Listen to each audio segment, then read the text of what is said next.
Donc nous allons parler des projets libres. Voilà, tous les projets libres dont on parle dans la pièce à côté ne sont pas forcément informatiques. En revanche, Internet a vraiment été un vecteur important pour diffuser un certain nombre de connaissances et un vecteur de partage. Donc ça va être cette présentation. Aujourd'hui, je vais vous parler en fait de ces différents projets.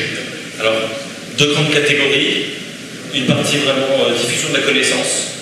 Donc là, on va avoir trois projets différents. Wikipédia, que je pense que tout le monde connaît. Et deux autres projets qui sont peut-être un peu moins connus. OpenStreetMap, on va parler de cartographie. Et Césamat, donc là c'est plus proche des collèges, des lycées. Et ensuite, on va parler aussi de partage d'œuvres artistiques. On va parler de musique, de littérature et de cinéma. Voilà, si vous avez des questions, n'hésitez pas à m'interrompre. Voilà, Wikipédia. Alors Wikipédia, tout le monde connaît parce qu'aujourd'hui, quand on fait une recherche sur Google, quand on tape un mot, généralement, dans les premiers résultats, apparaît Wikipédia. C'est souvent une des premières réponses qui est donnée. Donc Wikipédia, c'est quoi? C'est une encyclopédie collaborative. Collaborative, ça veut dire quoi? Ça veut dire que tout un chacun est à même d'aller compléter, corriger une information qui est donnée sur Wikipédia. Donc ça, c'est l'aspect collaboratif. Wikipédia a utilisé un système qu'on retrouve ailleurs sur d'autres sites, le système de Wiki. Wiki, c'est un système de site qui permet d'éditer, d'aller modifier directement l'information qui est affichée dans le navigateur. Donc, collaboratif. Wikipédia a commencé en 2001, en anglais, très vite. D'autres langues se sont greffées au projet. Aujourd'hui, on a 250 langues. Donc il y a 250 langues dans Wikipédia. Alors, évidemment, toutes les langues ne sont pas représentées de la même façon. L'anglais est représenté de façon majoritaire. On a 4 millions d'articles en anglais. En français, français et allemand a dépassé les millions il y a de ça un an ou deux.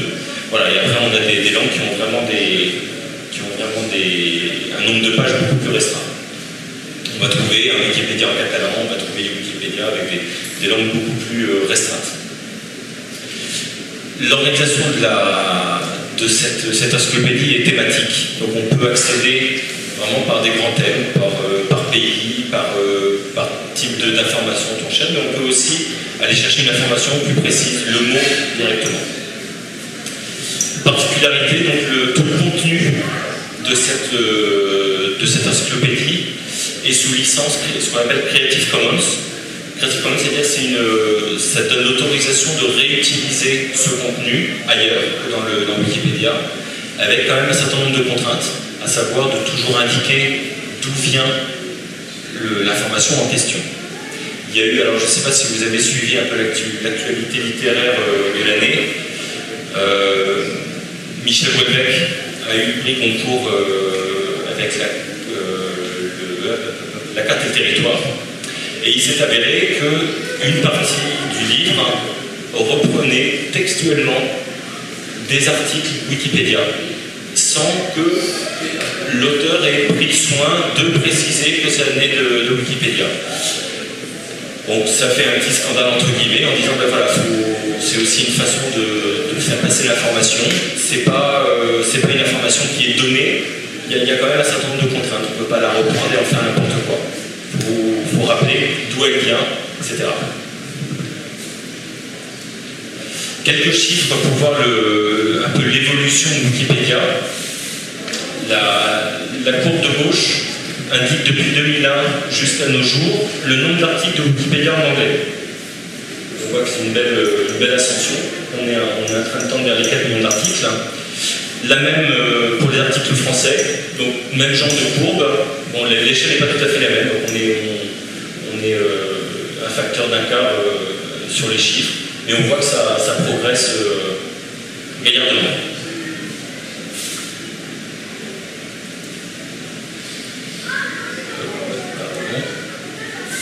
juste bon, au cas où, je vais vous montrer un certain nombre de pages. Donc voilà, quand on arrive sur Wikipédia, c'est l'accueil principal. Toujours un article mis en avant qui change assez régulièrement. Et on doit accéder, si mes souvenirs sont bons, au portail. Donc c'est pas là. Les portails sont... Voilà, culture, géographie, histoire, sciences. Donc après, c'est des portails thématiques, on peut en avoir plus, qui permettent ensuite de redescendre dans l'information un peu plus ciblée. Voilà. Après, on va mettre en exergue un certain nombre d'articles et puis avoir accès à un contenu. On peut aussi rechercher un article plus précis, par exemple un Tentour, qui a sa page Wikipédia. Voilà, qui permet d'avoir tout l'historique de la ville, un certain nombre d'informations, etc. Je ne sais pas s'il parle de livre en fait, mais on pourra mettre à jour la page.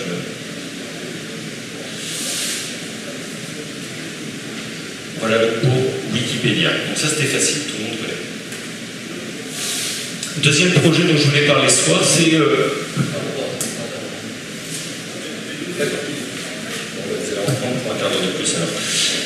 OpenStreetMap.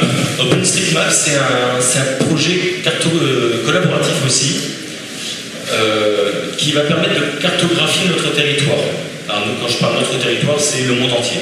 Donc en gros, on va donner la possibilité aux gens d'indiquer, à côté de chez eux, là où ils sont, quelles sont les voies de circulation, les bâtiments, les unités administratives, etc. Donc ça permet d'avoir une source de données libre, de droit, donc on peut l'utiliser pour différentes utilisations sans dépendre d'un éditeur qui pourrait dicter ses conditions.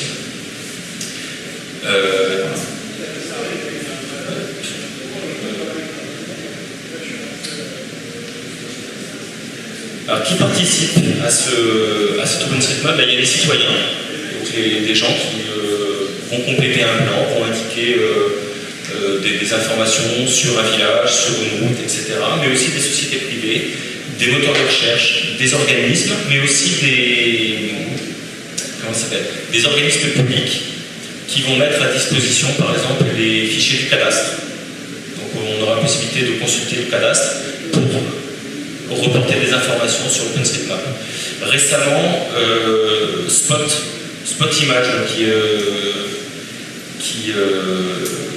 qui exploitent des images prises par satellite, ont libéré, entre guillemets, toute leur banque de données d'images sur la France pour permettre aux gens de mettre à jour OpenStreetMap à partir des données prises par satellite. Ça permet d'afficher des routes, etc.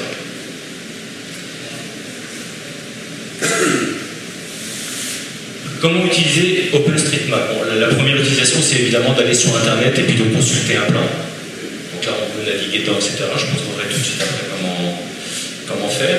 Mais on peut aussi, éventuellement, avec certains smartphones, donc ces téléphones un peu plus évolués qui ont la fonction GPS, de pouvoir en fait utiliser cette fonction GPS avec une carte stockée en local dans le téléphone.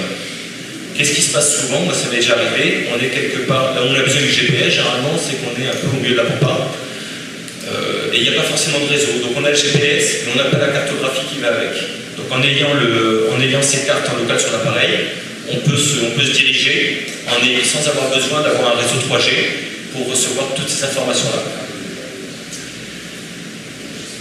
Autre utilisation possible, c'est un site qui a ouvert il y a un an ou deux, qui s'appelle Mapsomatic, qui va permettre de générer, à partir des données d'OpenStreetMap, OSM, une carte de commune, donc avec son quadrillage, avec un index des rues, etc. Donc vraiment la possibilité d'avoir une image avec la cartographie de la ville et pouvoir l'utiliser après sur un site de mairie, dans une publication, etc. Par ailleurs, alors quand on se tient un petit peu au courant de l'actualité des LUG, alors les LUG, c'est quoi? C'est des groupes utilisateurs Linux. C'est des groupes d'utilisateurs, un peu comme on a ici avec l'atelier informatique de Ralentour, où ils vont organiser des sorties, à vélo généralement, où ils demandent aux gens de venir avec leur GPS et décident de couvrir une zone en disant, ben voilà, vous allez prendre des traces GPS, on va cartographier les chemins et reverser toutes ces données-là à OpenStreetMap de façon à ce que cette zone soit cartographiée. Ce qui permet petit à petit de faire évoluer cette cartographie et de la compléter. Juste pour donner un aperçu de ce à quoi ça ressemble. Donc là, on est sur le site d'OpenStreetMap France, sachant qu'il y a un site, c'est un point d'entrée sur OpenStreetMap qui est un site international. Et on va pouvoir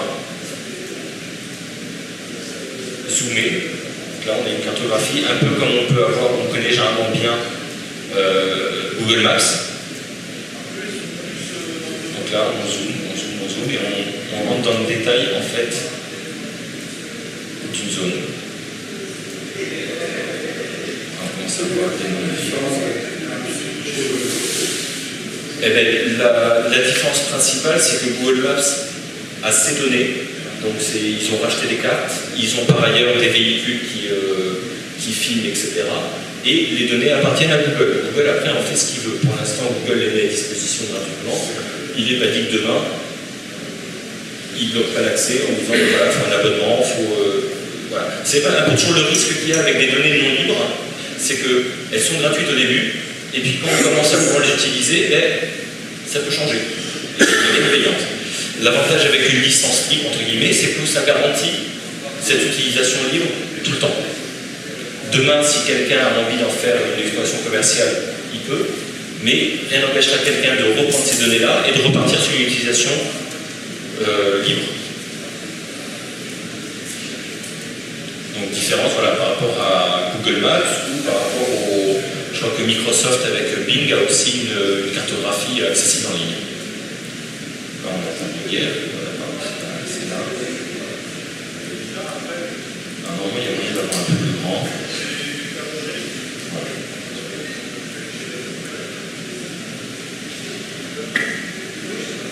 Zoom.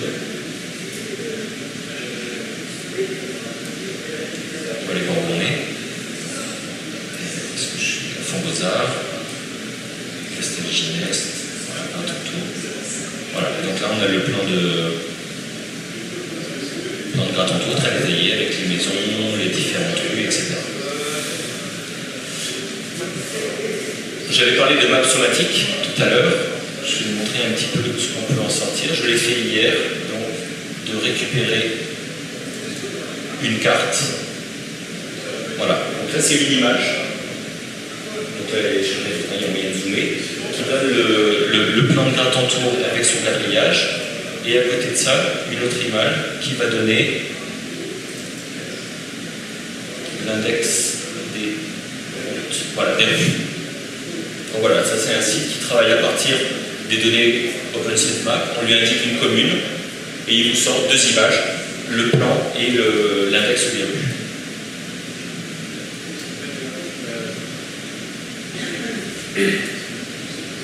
Oui.